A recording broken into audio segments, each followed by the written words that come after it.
आता पाहूयात बातम्या सुपरफास्ट 100. महाराष्ट्र राज्यात तेलुगू तसंच गोर बंजारा, गुजराती, सिंधी, हिंदी साहित्य अकादमींवरील अशासकीय सदस्यांच्या नियुक्त्या अचानक रद्द करण्याचा निर्णय महायुती सरकारनं घेतलाय, अशी माहिती सूत्रांकडून मिळाली. या 5 साहित्य अकादमींवरील अशासकीय सदस्यांच्या नियुक्त्या तत्कालीन मुख्यमंत्री एकनाथ शिंदे यांच्या कार्यकाळात झालेल्या होत्या, पण त्या नियुक्त्या अचानक रद्द करून मुख्यमंत्री देवेंद्र फडणवीसांनी एकनाथ शिंदेंना धक्का दिलाय.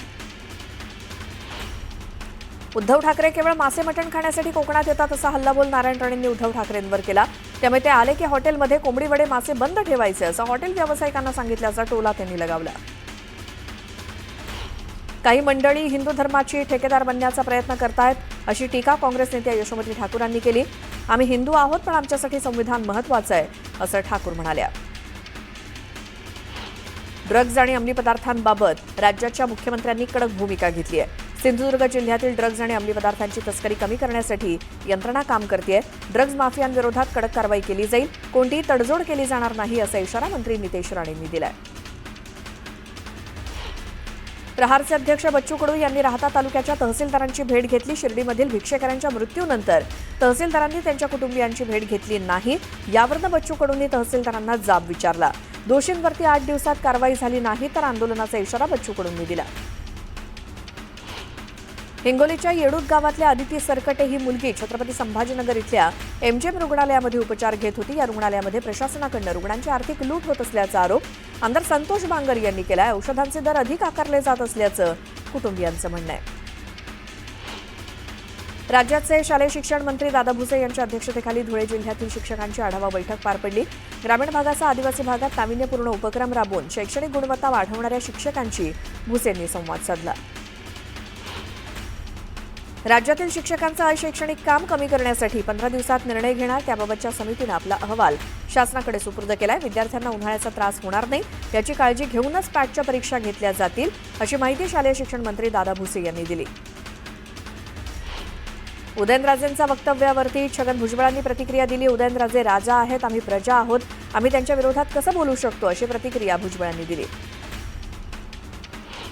मुंबईमध्ये टँकर चालकांचा संप सुरू असल्यामुळे काही भागात पाण्याची समस्या निर्माण झाली. त्यामुळे बदललेले नियम आणि टँकर चालकांच्या मागण्या यातून सुवर्ण मध्य साधत सामान्य जनतेला त्रास होणार नाही या दृष्टीनं तातडीनं तोडगा काढावा, असे निर्देश मुख्यमंत्री देवेंद्र फडणवीसांनी मुंबई महापालिका आयुक्तांना दिले. जळगाव जिल्ह्यातील 5 रेल्वे स्थानकांचा कायापालट होणार आहे. केंद्र सरकारच्या अमृत भारत स्टेशन योजनेअंतर्गत जळगाव जिल्ह्यातील 5 प्रमुख रेल्वे स्थानकांचा समावेश करण्यात आलाय. भुसावळ, चाळीसगाव, अमळनेर, धरणगाव आणि पाचोरा या स्थानकांमध्ये प्रवाशांसाठी सुविधा सुधारण्यावरती भर दिला जाणार आहे. विदर्भातलं थंड हवेचं ठिकाण समजल्या जाणाऱ्या चिखलदऱ्यातील कॉफीच्या बागेला आग लागली. ब्रिटिशकालीन 120 वर्ष जुन्या कॉफीच्या बागेला लागलेल्या आगीत 1 ते 1.5 हेक्टरवरची बाग जळून खाक झाली आहे. निंबर्गी शिवारात एसटी बसला डंपरनं जोरदार धडक दिली. या धडकेमध्ये 5 प्रवासी जखमी झालेत. तेलगावकडे निघालेल्या मुक्कामी एसटीला समोरून येणाऱ्या डंपरनं धडक दिली. छत्रपती संभाजीनगर जिल्ह्यातील खुलताबाद इथल्या भद्रा मारुतीच्या दर्शनासाठी भाविकांनी मोठी गर्दी केली आहे. हनुमान जन्मोत्सवानिमित्तानं भद्रा मारुतीच्या मूर्तीचा शृंगार करण्यात आलाय. गोंदिया शहरातील सिव्हिल लाईन इथल्या प्रसिद्ध हनुमान मंदिरात पहाटे पंचामृत स्नान करत अभिषेक करण्यात आला. प्रभू श्रीरामाचं नामस्मरण करत सकाळपासून भाविकांची गर्दी आहे. उन्हाची तीव्रता वाढल्यामुळे टँकरच्या संख्येत सुद्धा झपाट्यानं वाढ होते. मराठवाड्यामध्ये 15 दिवसातच टँकरची संख्या तिपटीनं वाढली आहे. मराठवाड्यातील 93 गाववाड्यांना 127 टँकरद्वारे पिण्यासाठी पाणी पुरवठा करावा लागतोय. सोबतच 140 खासगी विहिरींचं अधिग्रहण करण्यात आलंय. पुढील काही दिवसात दुष्काळाची तीव्रता आणखी वाढण्याची शक्यता आहे.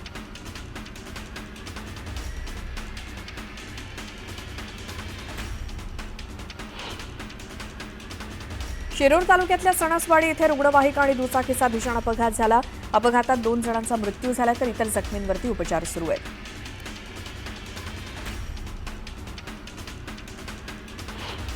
हनुमान जन्मोत्सव सोहळा शिरूरमधल्या चांडोह इथे संपन्न झाला.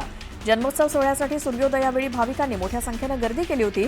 यावेळी पवन सुत हनुमान की जय या जयघोषानं मंदिर दुमदुमून गेलं.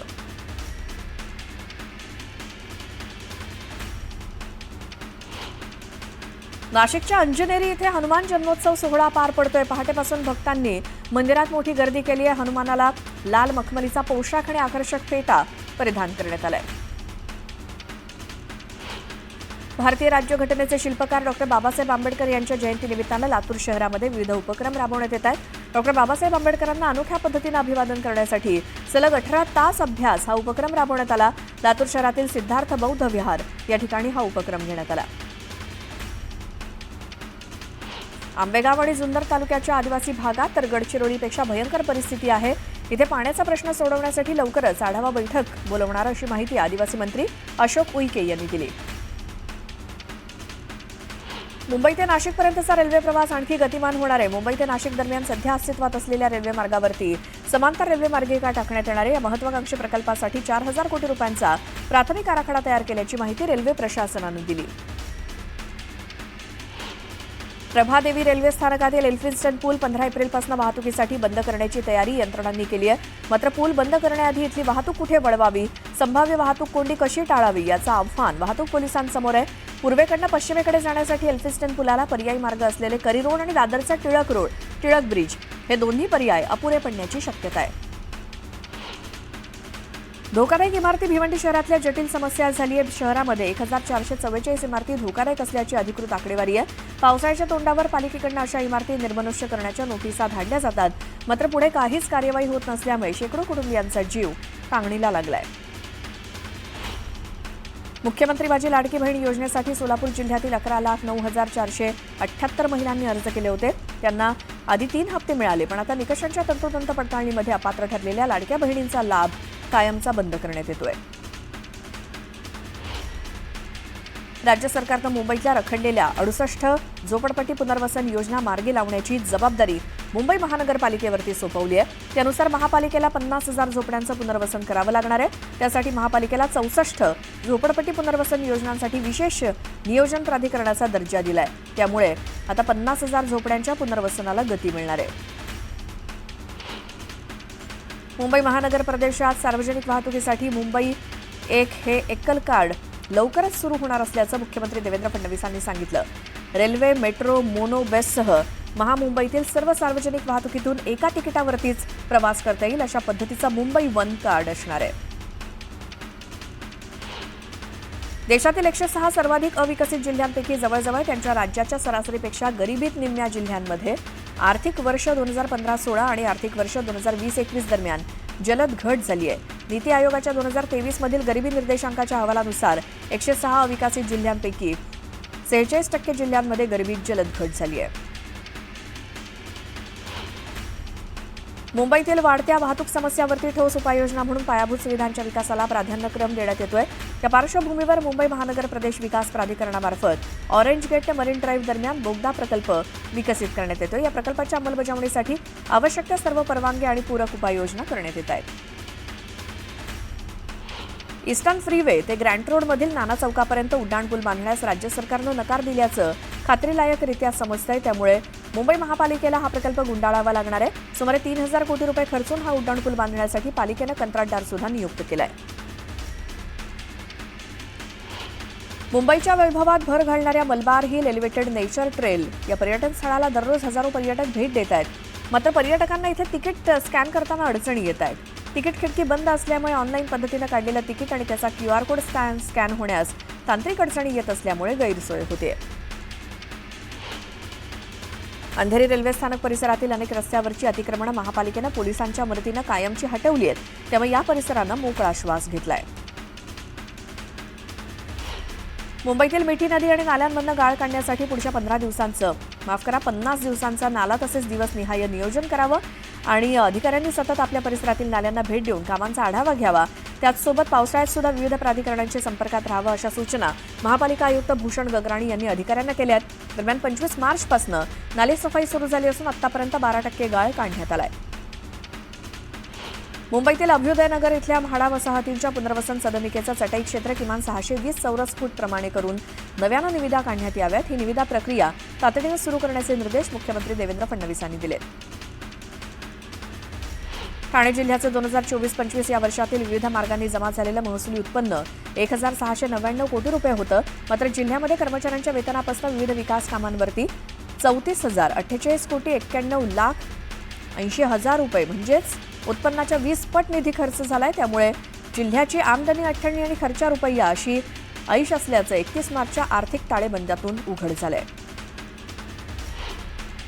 सार्वजनिक बांधकाम विभाग चिपळूण यांच्या मालकीची लाखो रुपयांची वाहनं धूळ खात पडू नयेत. रोड रोलर, ट्रक आणि इतर वाहनं गेल्या कित्येक वर्षांपासून पडक्या शेडमध्ये उभी आहेत. वाहनं पडून असल्यामुळे जनतेच्या पैशाचा अपव्यय का, असा सवाल नागरिक करतायत. चिपळूण पंचायत समितीनं ग्रामीण भागातल्या महिलांना औद्योगिक प्रशिक्षण देण्यासाठी उभारलेलं महिला प्रशिक्षण केंद्र आणि गोडाऊनची दुरवस्था झाली आहे. या ठिकाणी शेतकऱ्यांना दिली जाणारी महत्त्वाची अवजारं ठेवली जातात. मात्र इमारतीची दुरवस्था आणि सुरक्षेअभावी ही अवजारं चोरीला जाण्याची शक्यता वर्तवली जाते. पण प्रशासनाचं मात्र या सगळ्याकडे दुर्लक्ष होत आहे. शेतकरी कर्जमाफी आणि शेतीमालाला हमीभाव या मागण्यांसाठी प्रहार संघटनेनं आंदोलन केलं. राहता तालुक्यातील कार्यकर्त्यांनी जलसंपदा मंत्री राधाकृष्ण विखे पाटलांच्या निवासस्थानासमोर आंदोलन केलं. मंत्री विखे हे निवासस्थानी नसल्यामुळे त्यांच्या प्रतिनिधींनी मागण्यांचं निवेदन स्वीकारलं.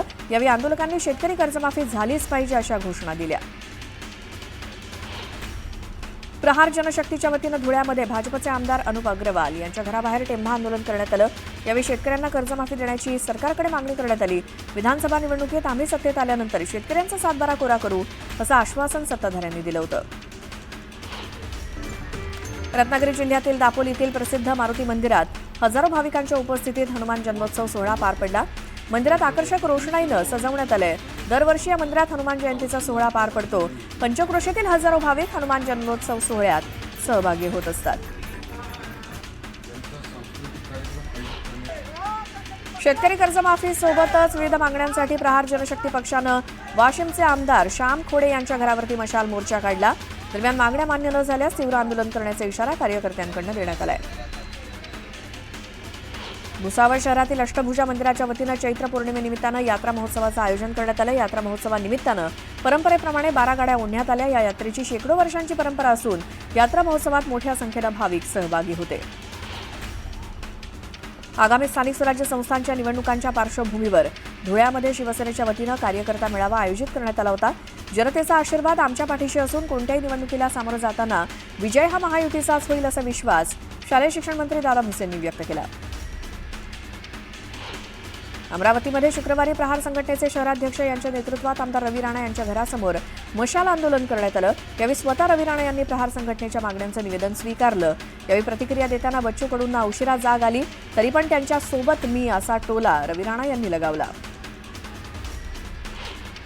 मुंबई ते मांडवा अशी प्रवासी वाहतूक करणारी अजंठा बोट सुरू असताना या बोटीत अचानक पाणी शिरलं आणि 150 प्रवाशांची तारांबळ उडाली.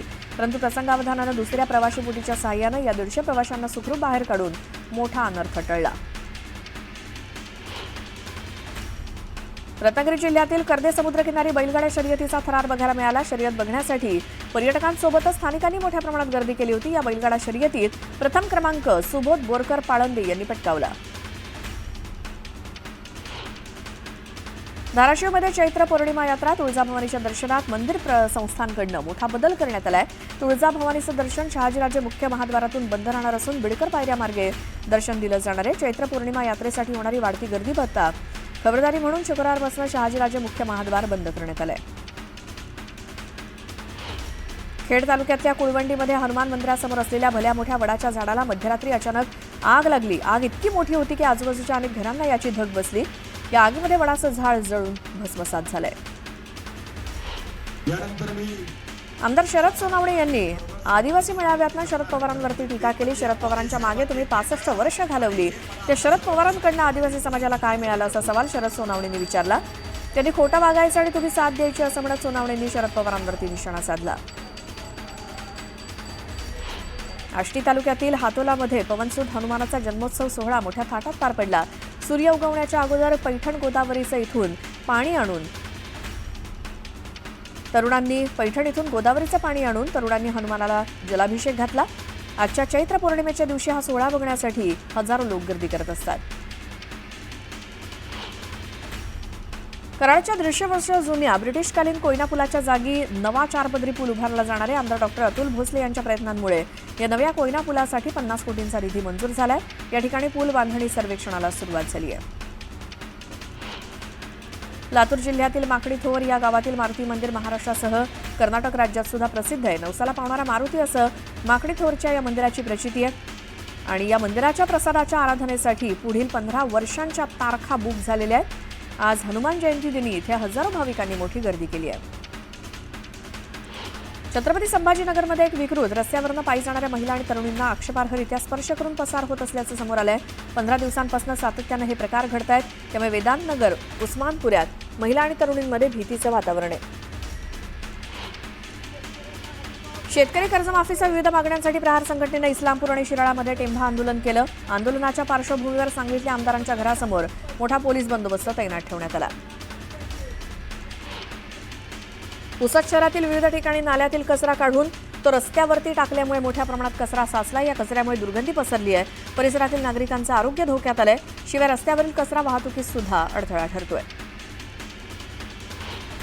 गोंदिया जिल्ह्यातील अर्जुनी मोरगाव नगरपंचायती अंतर्गत येणाऱ्या वॉर्ड क्रमांक 13 आणि 14 मधील नागरिक सध्या अत्यंत त्रस्त असून या ठिकाणी पिण्याच्या पाण्याची तीव्र समस्या निर्माण झाली आहे। लवकरात लवकर पिण्याच्या पाण्याचा प्रश्न सोडवला गेला नाही तर आंदोलन करण्याचा इशारा नागरिकांनी दिला। वाशिम जिल्ह्यातील हळद काढणीला वेग आला असून वाशिमच्या कृषी उत्पन्न बाजार समितीत तब्बल 15,000 क्विंटल हळदीची विक्रमी आवक झाली। मोठ्या प्रमाणात आवक होऊन सुद्धा हळदीच्या दरात 700 ते 1500 रुपये प्रति क्विंटल इतकी वाढ झाल्यामुळे शेतकऱ्यांमध्ये समाधानाचं वातावरण आहे। बदलापूरकरांचा लोकल प्रवास आणखी जलद व्हावा यासाठी रेल्वेकडून विविध प्रकल्प हाती घेण्यात येत आहेत। मध्य रेल्वेवरील ठाणे स्थानकापुढील शहरातनं नवी मुंबईत येणाऱ्यांची संख्या जास्त आहे, त्यामुळे या मार्गावरती आणखी एक रेल्वे स्थानक होणार आहे। शिधापत्रिकाधारकांना रहिवासाचा पुरावा द्यावा लागणार आहे, त्यानंतर 15 दिवसांच्या मुदतीत रहिवासाचा पुरावा देऊ न शकणाऱ्या शिधापत्रिका रद्द करण्याच्या सूचना राज्य सरकारनं दिल्या आहेत। या शोध मोहिमेत एकाच पत्त्यावरती 2 शिधापत्रिका तसंच एकाही विदेशी नागरिकाला शिधापत्रिका दिली जाणार नाही याची खबरदारी घेण्याचे आदेश जिल्हा पुरवठा अधिकाऱ्यांनी दिले आहेत।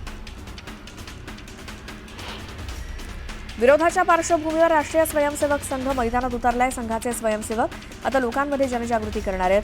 देशातील अनेक भागात या संशोधन विधेयकाच्या विरोधात आंदोलन झालं। पश्चिम बंगालमध्ये हे आंदोलन हिंसक बनलं होतं, त्यानंतर संघ मैदानात उतरलाय।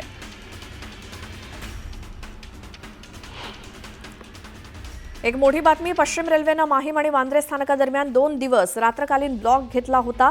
आज सकाळी 8:30 वाजेपर्यंत हा ब्लॉक होता आणि या ब्लॉकमुळे सकाळच्या सुमारास कामावर जाणाऱ्या चाकरमान्यांचे मोठ्या प्रमाणात हाल झाले।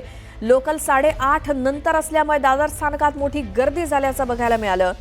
पश्चिम रेल्वेच्या माहीम ते वांद्रे स्थानकादरम्यान सकाळी 8:30 वाजेपर्यंत ब्लॉक होता, त्याचे हे परिणाम। माहिती घेऊयात आमच्या प्रतिनिधी स्नेहा जाधव यांच्याकडनं। हा जो काही ब्लॉक आहे त्याची अनाउन्समेंट आधीच झाली होती खरं तर स्नेहा, मात्र त्याचे परिणाम आज काय दिसले? नक्कीच वांद्रे ते माहीम दरम्यान हा मेगा ब्लॉक आहे। इथून देखील आपण पाहिलं पटरीवरून लोक चालत आलेली आहेत, त्यांच्याकडून थेट आपण जाणून घेणार आहोत नेमकी काय समस्या आहे। तुम्ही पटरीवरून चालत आलेले आहेत, नेमकी काय समस्या आहे? आता ट्रेनचा प्रॉब्लेम आहे, काय आहे हे तर कोणाला माहितीच नाहीये। अलाउन्स नाही, इंडिकेट आत्ता लागलेत। जवळजवळ नाही म्हटलं तरी तिकडून आता 2 गाड्या आल्यात फक्त, नाही तर सकाळपासून गाडीच नव्हती। अलाउन्स पण नाही, काहीच नाही। म्हणजे साधारण माणूस करणार नाही, जाणार कुठे? त्याला पर्यायच नाही काहीच। एक तर तो येऊन कुठेतरी अडकणार, बस आणखीन काय, कुठे कामाला जाणार त्याला उशीर होणार। तुम्ही कोणती ट्रेन पकडलेली होती? बोरवलीवरून पकडली, फास्ट पकडली होती पण स्लो, म्हणजे 8:36ची। मी इथे आता 9 वाजता उतरलो।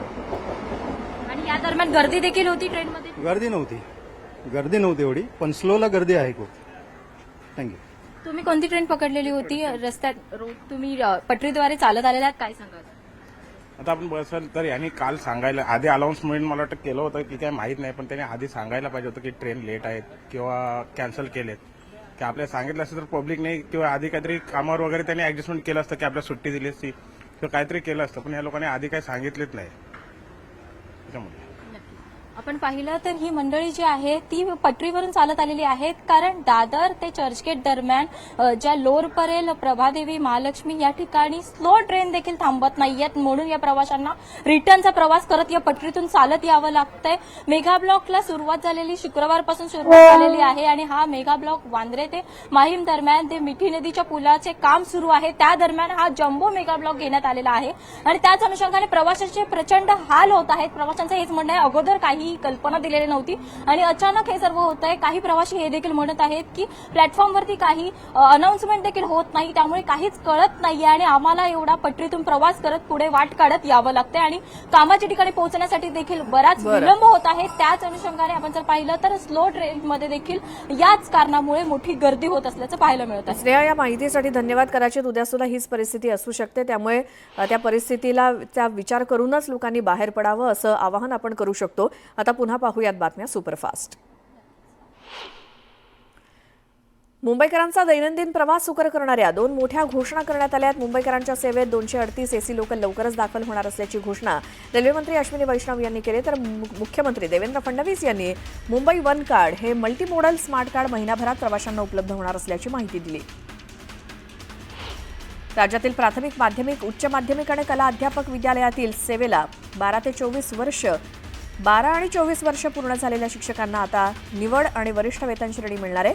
त्यासाठी राज्य शैक्षणिक संशोधन आणि प्रशिक्षण परिषदेनं पात्र शिक्षकांची नोंदणी सुरू केली आहे. सोलापूरसाठी 15 ते 30 मे दरम्यान विमानसेवा सुरू होणार आहे. याची सुरुवात गोव्यापासून होईल.